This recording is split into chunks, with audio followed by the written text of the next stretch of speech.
Everyone, welcome back to my channel. कैसे हैं आप सब? आई होप आप सब बहुत अच्छे होंगे। और आज है सैटरडे और मॉर्निंग का टाइम है, हमारी चाय वगैरह हो चुकी है।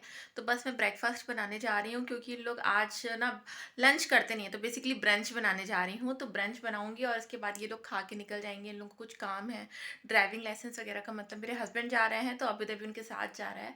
अभी वो दोनों हेयर कट कटाने गए हैं, तो जब तक वो लोग बाहर हैं तब तक मैं खाना प्रिपेयर कर लेती हूँ और फिर मिलती हूँ आपसे। आज बहुत बड़ी गुड न्यूज़ शेयर करनी है आप सबके साथ, तो वीडियो को अंत तक ज़रूर देखिएगा। फिर मिलती हूँ। तो मैं डायरेक्ट आ गई हूँ संडे नाइट वाली क्लिप में। और संडे नाइट को आप देख रहे हैं ना कि मैं जब बाहर निकल के देखी ना तो ये स्नो हो रही थी। एक्चुअली इससे पहले काफ़ी ज़्यादा बारिश हो रही थी और बारिश ना फिर स्नो में कन्वर्ट हो गई थी। तो अभी कुछ दिनों पहले ना मौसम इतना अच्छा हो गया था, जैसे फरवरी में होता है ना इंडिया का, वैसा टाइप का मौसम हो गया था। बहुत अच्छा मौसम हो गया था और फिर अचानक से फिर ये कन्वर्ट हो गया स्नो में। मतलब कि बारिश हुई, गर्मी हुई, फिर बारिश हुई और बारिश फिर स्नो में कन्वर्ट हो गई। तो देखिए सुबह का माहौल इतना प्यारा लग रहा था ना, बाहर निकल के देखा मैंने तो बिल्कुल वाइट वाइट हो रखा था सब जगह और बहुत ही ब्यूटीफुल सा लग रहा था। स्नो हो जाए इसके बाद फिर नज़ारे देखने वाले होते हैं ना, इतना खूबसूरत लगता है कि मैं क्या बताऊँ। और काफ़ी अच्छी स्नो हुई थी मतलब लास्ट नाइट, तो बहुत ही ब्यूटीफुल सा लग रहा था। और यहाँ मतलब ज़ाग्रेब में, मेन सिटी में तो मतलब फिर भी इतनी ज़्यादा नहीं होती है जैसे कि अभी आप देख रहे हो इतनी ही है, लेकिन आउटर में बहुत ज़्यादा स्नो हुई है। मतलब कि कहना चाहिए ना आउटसाइड जो है एरिया उसमें तो बहुत ज़्यादा। और देखिए मॉर्निंग में हमेशा की तरह मैंने कर लिया है पूजा, और सुबह सुबह पूजा करना मुझे बहुत अच्छा लगता है। तो भले ही स्नो हो कुछ भी हो, मैं मॉर्निंग में उठ के सबसे पहले पूजा करती हूँ, क्योंकि मुझे ऐसा लगता है ना दिन की शुरुआत अगर आप नहा धो के पूजा करके करो ना तो आपका दिन अच्छा निकलता है। और बार बार मैं आपको बाहर के नज़ारे इस बार दिखाती रहूँगी। तो बाहर के नज़ारे बड़े ही ब्यूटीफुल से थे और अंदर से बाहर से हर जगह से मैं देख रही थी। मेरे घर के अंदर से भी देखिए कितना प्यारा सा दिख रहा था ना। और यहाँ पर मैं बना रही हूँ चाय, क्योंकि बाहर ठंड होना तो चाय पीने का मज़ा ही अलग होता है। वैसे भी मुझे मॉर्निंग में चाय पीना बहुत पसंद है और थोड़ा ठंडा सा मौसम हो जाए ना तो बहुत ही अच्छा लगता है। मॉर्निंग में सिंपल से हमने आलू के पराठे, लस्सी और दही ही लिया था। तो ये हो गया था हमारा ब्रेकफास्ट। और देखिए सब लोग जो भी कार से स्नो हटा रहे थे ना उनको बड़ी इशू हो रही थी, क्योंकि बहुत ज़्यादा स्नो हार्ड हो चुकी थी ना, तो उसको स्क्रैच कर करके हटाना पड़ रहा था। फिर डायरेक्ट हम निकल गए थे बाहर, क्योंकि हमें पता था कि ये शायद ये सीज़न की लास्ट स्नो हो। तो अभी ने बहुत इन्जॉय किया बाहर जाके। और बाहर का देखिए ना आप सीन कितना अच्छा है। एक्चुअली हमारे घर के ना पीछे वाले एरिया में ना कैनाल है, पार्क है, जस्ट बिल्कुल पीछे ही है जो एरिया, और बड़ा प्यारा सा लगता है। तो मैंने कहा चलो यहाँ पर चलते हैं। और छोटे छोटे बच्चे, मतलब बहुत छोटे छोटे बच्चे इतना इन्जॉय कर रहे थे। सभी बच्चे बाहर निकल के आ गए थे, कोई स्नोमैन बना रहा था, कोई स्नो से प्ले कर रहा था। तो बहुत ब्यूटीफुल सा नज़ारा था। और अबिता ने भी बिल्कुल जम के प्ले किया, बहुत इन्जॉय किया और हमने भी उसे खूब मज़े से इन्जॉय करने दिया। मेरा ना गला थोड़ा सा ख़राब है, तो प्लीज़ आप लोग आवाज़ जो है ना मेरी उसको अवॉइड करिएगा। और यहाँ पर देखिए ना आप इधर चाह रहा था कि स्नो खा लें, बट हम उसे मना कर नो रहे नो थे कि बेबी, यहाँ पर सब यहाँ की चल रहा है, डर्टी है, यहाँ यहाँ की की नहीं स्नो खाई इतनी जाती। क्लीन नहीं है, उसे खाना नहीं।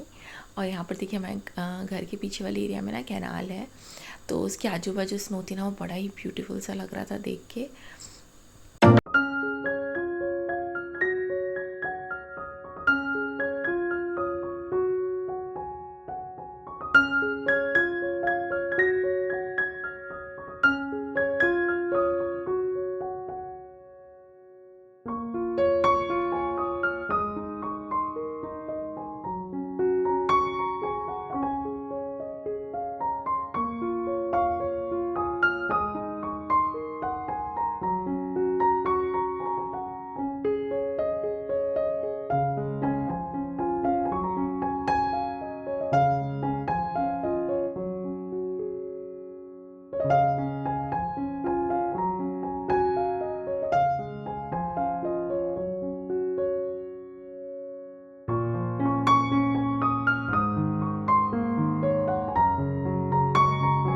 अच्छा, कुछ भी ऐसे दिन होना तो आपको बाहर ज़रूर निकलना चाहिए, क्योंकि अदरवाइज़ घर पे रहो ना तो बाहर को देख के ना बहुत ठंडी लग रही होती है, लेकिन अगर आप बाहर निकल जाओ ना तो आप बहुत ज़्यादा इंजॉय करते हो। तो इस तरीके से हम लोग भी जब घर के अंदर थे ना तो बाहर का देखकर ऐसा लग रहा था कि काफ़ी ठंड होगी, लेकिन एक बार हम बाहर निकल गए ना इसके बाद हमारा घर जाने का मन ही नहीं कर रहा था। इतना हमने इतना ज़्यादा इंजॉय। और आप सबसे ना मुझे एक गुड न्यूज़ शेयर करनी थी, वो ये कि हम लोग समर ब्रेक्स में इंडिया जा रहे हैं और हमारी टिकट्स भी हो गई हैं। हम जुलाई में जा रहे हैं और मैं ना बहुत एक्साइटेड हूँ, क्योंकि सच में मैं बताऊँ ना, मैं ना कभी इंडिया से बाहर रही नहीं। तो ये मेरा फ़र्स्ट टाइम है, और अब मैं साल भर यहाँ पर रहने के बाद ना मेरे को लग रहा है ना कि अब चलो जल्दी से इंडिया चलते हैं। तो हाँ, हमारा जाने का और आने दोनों का, वापसी का भी टिकट हो गया और जाने का भी टिकट हो गया है। तो जाने का टिकट हुआ है हमारा जुलाई में, क्योंकि अभी तक ना जून तक तो स्कूल चलते हैं, लास्ट जून तक यहाँ स्कूल चलते हैं। जुलाई और अगस्त में छुट्टी होती है बच्चों की। तो जैसे यहाँ पर अभी 1 वीक का ब्रेक पड़ा ना, अभी ईस्टर में भी ऐसे ही 10-11 दिन का ब्रेक पड़ेगा। इसके बाद जून में छुट्टियाँ हो जाएंगी बच्चों की 22 या 23 जून को, और इसके बाद फिर स्टार्ट होगी स्कूल सेप्टेम्बर 1 से।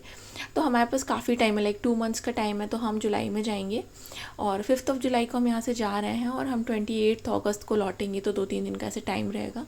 तो अभी तक स्कूल की तैयारियां तब हो जाएंगी। और यहाँ पर देखिए कितना ब्यूटीफुल लग रहा है। तो अभी से मैंने ना लिस्ट बनाना शुरू कर दिया है कि मुझे क्या क्या लेके जाना है और क्या क्या लेके आना है। बेसिकली लेके क्या आना है उसकी लिस्ट तो बहुत लंबी है। अच्छा, यहाँ से ना फिर हम ना कॉन्ज़ूम गए थे, और कॉन्ज़ूम में हमें ना बहुत सारा सामान वगैरह लेना था ना, तो हम वहाँ के लिए निकल गए थे। और मेरे हस्बैंड के हाथ में जो हमने पॉलीथीन रखी है उसके अंदर बॉटल्स हैं, तो वहाँ पर ना कॉन्ज़ूम में ना बॉटल सबमिट हो जाती है ना, तो उसके बदले मतलब कि क्या है, जमा हो जाती हैं और वहाँ पर आपको पैसे मिल जाते हैं एक तरीके से। तो दूध की बॉटलें ना घर में बहुत ज़्यादा हो जाती हैं। तो फिर अभी तक को देखिए आप कितना ज़्यादा प्ले कर रहा है, उसको बहुत मज़े आ गई थी यहाँ पर बच्चों के साथ खेल के। और हाँ, इंडिया जा रहा है ना, तो सभी बहुत एक्साइटेड हैं, घर में भी सब बहुत खुश हैं। अच्छा, सामने ये जो माउंटेन नज़र आ रहा है ना, लास्ट टाइम जब मैं गई थी ना बहुत सारी स्नो थी, तो ये सामने वाला ही माउंटेन था जिसका नाम स्ले में है, हमारे घर से नज़र आता है। और बहुत ज़्यादा स्नो होती है माउंटेन एरिया में, तो बहुत स्नो होती है जब भी स्नोफॉल होती है। यहाँ पर देखिए बच्चों ने बना रखे हैं ये स्नोमैन वगैरह, बहुत इन्जॉय कर रहे थे बच्चे इन सब चीज़ों को देख। अब बस मुझे लगता है ये सीज़न की लास्ट स्नो थी, तो इसके बाद से ना तो मौसम चेंज ही होना है, धीरे धीरे बारिश कम होगी, और फिर हाँ, गर्मी वाला अच्छा सा मौसम आना शुरू हो जाएगा। दिन भी बड़े होने लगे हैं अभी भी, 5, 5:30, पौने 6 बजे अब अंधेरा होता है। और इसके बाद गर्मियों के टाइम तो यहाँ रात के 9 बजे तक, 9:30 बजे तक काफ़ी उजाला रहता है। तो अब दिन अच्छे होने वाले हैं। और यहाँ पर देखिए, हाँ, इतनी अच्छी स्नो थी ना यहाँ पर, तो हम लोगों ने अभी तक का नाम लिखा था, आप भी हो, और बड़ा ही प्यारा लग रहा था। तो हाँ यार, मैं बहुत ना, हम लोग ना बहुत एक्साइटेड हैं इंडिया जाने के लिए। तो भाई, और सबसे ज़्यादा एक्साइटमेंट तो ये है कि सबसे मिलेंगे, और इसके बाद शॉपिंग करेंगे, इसके बाद बहुत सारी चीज़ें खाएंगे। और मतलब अच्छा ही लग रहा है यार, बहुत दिनों बाद इंडिया जाके। तो मुझे मतलब काफ़ी दिन हो गए, मेरे लिए तो काफ़ी दिन हो गए अभी इंडिया में ही होते ना, तो बात ही अलग होती है। अभी इंडिया से बाहर रह के इंडिया की कदर समझ में आती है आपको। यहाँ पर हम आ गए हैं कॉन्ज़ूम, और यहाँ पर हम ख़रीद रहे हैं सामान, और बस थोड़ी बहुत ग्रॉसरी करनी थी हमको। थोड़ी बहुत क्या, बहुत सारी चीज़ें लेनी थी हमें, तो हमने वो ग्रॉसरी वगैरह ली। और बेसिकली तो बटर लेनी थी मुझे, क्योंकि घी बिल्कुल ख़त्म हो गया था ना, तो बटर लेना बहुत ज़रूरी था। तो यहाँ पर मेरा ग्रॉसरी का सामान है, ये चीज़ है जो मैंने ली है। ये अभिदा चाहता है तो वो कुछ चॉकलेट वगैरह तो लेता ही है। ये बिस्किट्स हैं, अभिदा को बहुत पसंद है, स्कूल भी लेके जाता है, तो ये वाली बिस्किट्स मैं ज़रूर ले लेती हूँ। यहाँ पर ये वेफ़र्स हैं, तो ये बहुत अच्छे लगते हैं, ऑरेंज फ्लेवर के। और अभिदा है तो चिप्स तो आएगी ही घर में, तो चिप्स का एक पैकेट है। यहाँ चिप्स बहुत महंगी मिलती है। ये नमक है, सैचर यहाँ पर शक्कर को बोलते हैं, तो शक्कर का एक पैकेट है।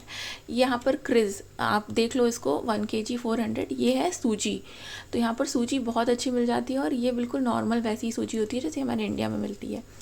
तो ये क्रिज, ये सूजी है। ये तो दूध मैं हमेशा यही वाला लेती हूँ, 3.2% वाला, 1.75 लीटर का। यहाँ पर ये देखिए, ये स्ट्रॉबेरी अच्छी सी मिल गई थी, तो हमने एक पैकेट स्ट्रॉबेरी भी ले ली थी। अभिदा का मन था तो मैंने कहा ठीक है चलो ले लो। यहाँ पर ये वाले बटर मैं यूज़ करती हूँ, 250 ग्राम का एक पैकेट होता है, तो करीब मैंने 4 पैकेट लिए हैं, तो 1 kg करीब का हो गया है। वैसे ही मेल्ट करके मैं घी बना लूँगी, और ये अच्छा वाला बटर होता है। और इसका प्राइस मुझे याद नहीं आ रहा है, बट हाँ महंगा ही है यार सब कुछ यहाँ पर अभी तो। और यहाँ पर ये है ऑरेंजेस, तो ये था मैंने सामान जो अभी लिया, जो अभी लेकर हम आए। तो यहाँ पर तो सबसे पहले मैं घी उबलने के लिए रख देती हूँ, मतलब बटर को बॉईल करने के लिए रख देती हूँ, क्योंकि घी को पकने में टाइम लगता है ना। फिर आप साथ साथ में काम करते ना रहो ना, तो आप नज़र भी रखते रहते हो कि लाइक कि कहीं फैल तो नहीं रहा है।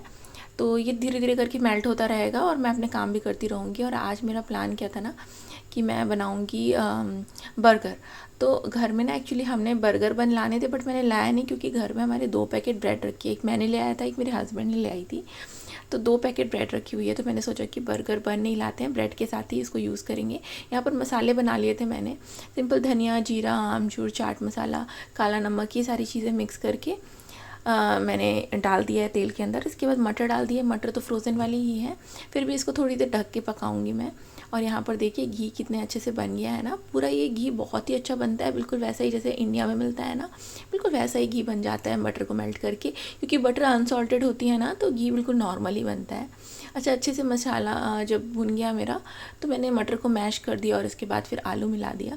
इसकी मैं बढ़िया सी टिक्कियाँ बना लूँगी। थोड़ी पतली पतली बनाऊंगी, क्योंकि मैं ना टिक्कियों को ना डीप फ्राई नहीं करती हूँ, मैं उसे तवे पे ही रोस्ट करती हूँ। तो मैं यहाँ पर टिक्कियाँ बना लूँगी बढ़िया सी। और जब टिक्कियाँ बन जाएंगी ना, तो मैं टिक्कियों को थोड़ी देर के लिए फ्रिज में रख दूँगी फ्रीज़ करने के लिए, ताकि वो थोड़ी हार्ड हो जाए, और हार्ड होने के बाद फिर उनको ना फ्राई करना ईजी होता है। यहाँ पर मैंने अनियन कट करके उसके ऊपर थोड़ा सा लेमन जूस डाल लिया है। और बस अब स्लरी की तैयारी करते हैं। तो ये देखिए, आप इसको अच्छे से देख लीजिए, ग्लूटेन फ्री गुजनेल करके बोलते हैं इसे। और ये बेसिकली है कॉर्न स्टार्च, ठीक है। तो यहाँ पर अगर कॉर्न स्टार्च लेना है ना, तो ये इसी नाम से मिलता है, तो ये मिल जाएगा। ये मैंने एक पैकेट पूरा ले लिया है। इसमें 2 चम्मच मैदा डाला है, थोड़ा सा नमक डाल के स्लरी बना ली है। और ये ब्रेड क्रम्स भी यहाँ पर बड़े आराम से मिल जाते हैं। ब्रेड क्रम्स तो खैर देख के भी समझ में आ जाते हैं, बट कॉर्न स्टार्च का ना पैकेट बाहर से देख के समझ नहीं आता है कि ये कॉर्न स्टार्च है।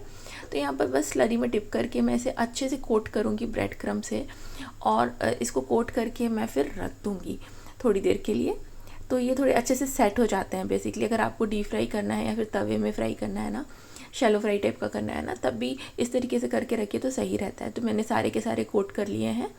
अब यहाँ पर मैं ब्रेड म्योनीज़ और मतलब सॉस बना रही हूँ बेसिकली, तो म्योनीज़ और केचप को मिक्स कर दूँगी, तो अच्छा सा ये रेड वाला सॉस बन जाएगा जो म्योनीज़ वाला होता है। तो ये हो गया। और पता है मैं क्या करती हूँ ना, कि मैं अब पूरे के पूरे जैसे कि टिक्कियाँ यूज़ नहीं होंगी ना, तो मैं उनको फ्रीज़ कर दूँगी। तो जब भी मुझे बर्गर बनाना होगा ना विद इन अ वीक और 15 डेज़ में, तो ये टिक्कियाँ यूज़ आ जाएंगी। तो फ्रीज़र में डालना होता है आपको अच्छे से टाइट पैक करके। यहाँ स्ट्रॉबेरी लाई थी, तो मैंने सोचा स्ट्रॉबेरी शेक बनाते हैं। अदरवाइज़ तो स्ट्रॉबेरी बहुत खट्टी थी, तो फिर वो खाने में इतनी मज़ा नहीं आता।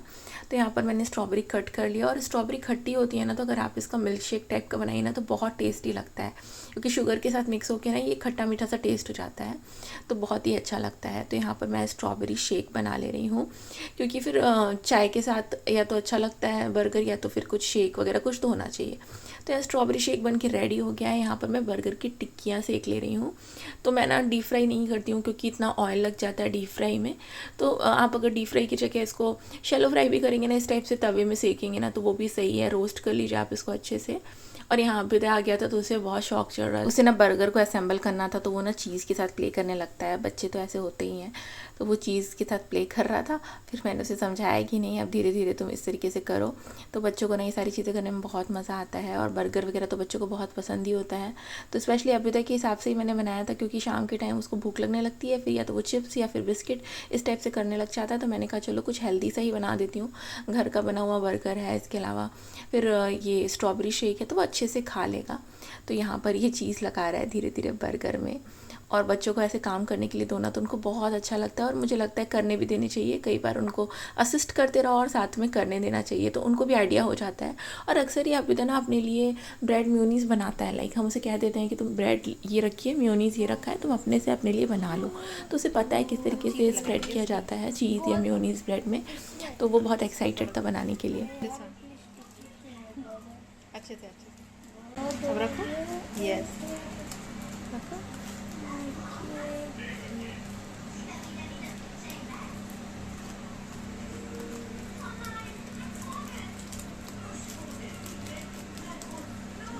लग गई। अब उसको ऐसे ही रहने दो, ऐसे ही रहने दो, ऐसे ही रहने दो, ऐसे ही रहने दो। थोड़े से इसके ऊपर अनियंस। ओके, कोई बात नहीं, कोई बात नहीं, उसको पोंछ लो। मैं वो गंदा हो गया ना, कोई बात नहीं, मैं ठीक कर दूँगी। और इसको ऐसे ढक देंगे। ये बेबी का बर्गर बन गया। बेबी का बर्गर इज़ रेडी। तो मैं अपने व्लॉग का भी अब यहाँ पर एंड करूँगी। गुड न्यूज़ भी आपके सबके साथ शेयर कर दी, और आज का रूटीन भी शेयर कर दिया। पसंद आया हो तो लाइक करिएगा, कैसा और शेयर करिएगा, और अगर न्यू है तो सब्सक्राइब ज़रूर करिएगा। फिर मिलती हूँ आपको अपने न्यू व्लॉग के साथ, तब तक के लिए बाय।